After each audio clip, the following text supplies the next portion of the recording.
സാമൂഹികമായും രാഷ്ട്രീയമായും കലാപരമായും സാഹിത്യപരമായും ഒക്കെ ഒരു ഉണർവ് ഈ കാലഘട്ടങ്ങളിൽ, ഉണർവ് അല്ലെങ്കിൽ പുരോഗമനം ഈ കാലഘട്ടങ്ങളിൽ ഇന്ത്യയിലുടനീളം ഉണ്ടായിരുന്നു. കേരളത്തിൽ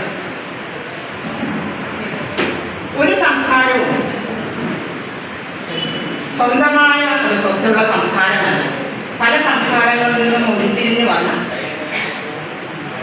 വിശേഷണങ്ങളുള്ള സ്വഭാവമുള്ള ാണ് നമ്മുടെയൊക്കെ സംസ്കാരം. കേരളത്തിൻ്റെ മാത്രം സംസ്കാരം അല്ലെങ്കിൽ ഉത്തരേന്ത്യയുടെ മാത്രം സംസ്കാരം, ദക്ഷിണേന്ത്യയുടെ മാത്രം സംസ്കാരം എന്നൊന്നും നമുക്ക് പറയാൻ പറ്റില്ല. ഈ സംസ്കാരങ്ങളൊക്കെ ഉണ്ടാകുന്നത് പാരമ്പര്യത്തിൽ നിന്നാണെന്ന് പറയും. പാരമ്പര്യമാണെങ്കിലോ ഐതിഹ്യങ്ങളുമായി കെട്ടുപിണങ്ങി കിടക്കുകയാണ്. ഈ ഐതിഹ്യ കഥകളൊക്കെ തന്നെ എങ്ങനെയെങ്കിലുമൊക്കെ ഓരോ പ്രദേശങ്ങളെയും ബന്ധപ്പെടുത്തിക്കൊണ്ടായിട്ടുണ്ടാകും. ഇവിടെ നമ്മുടെ കേരളം ഉണ്ടായതിനെക്കുറിച്ചുള്ള ഐതിഹ്യമുണ്ട്.